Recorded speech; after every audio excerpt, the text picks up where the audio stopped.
wayo hano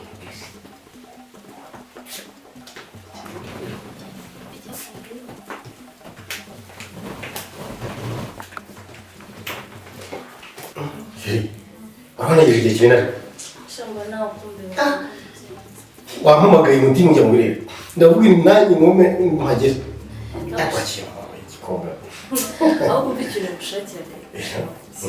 ntabwo nagwamugaraga kuri pressure yidanje nagushaka ongera akabishana bari kukumva neza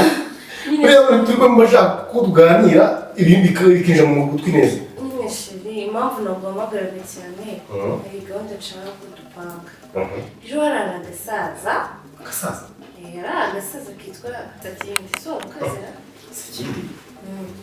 korvana kazi karakuze agasaza ko Sakindi muri ngo biti bya mu ni iki kibazo cyabo nyeshiri karahunze karasaze kina ashirwa tukina tukarya amafaranga nimbona kabukura koko byo kuri ibiti byo kujasha uzaza mukore ushimba uzaza mu butin wanei witatse wigira ute ufite uzabona mu butin baza uti ndumva ibyo twari dukoze numva ntameze neza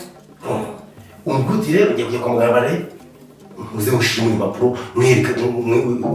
ko wasamye none turangiza tuzafata nzakorera ku buryo tuzagenza tuzagira akagira ubona ko twite ntaze tukikora amafaranga ibyo biroroshye cyane kera kubwe tuzakira ibintu urimo zimbizi aho bose kazamuka giye maze nifite mu kigikire rero nahamagaye rero gamo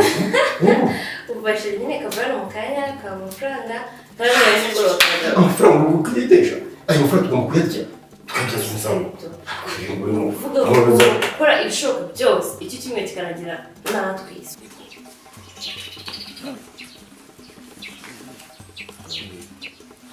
uriya muntu aramurikiye ari gukora icyaha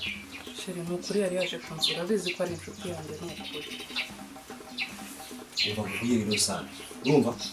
mu bintu nakwiyamye biriya nabyo birimo sinshaka gatungu k'abagore mu rugo rwanjye attention naho bitangirira urumva ukuri ntabwo ari agatungo nta nubwo ari kurukuru yaraje mu kanya ntiduherukana aza kwenda iki tuza ni ukuri nta wundi oya umva reka nkubwire urabyumva ugenda umusezere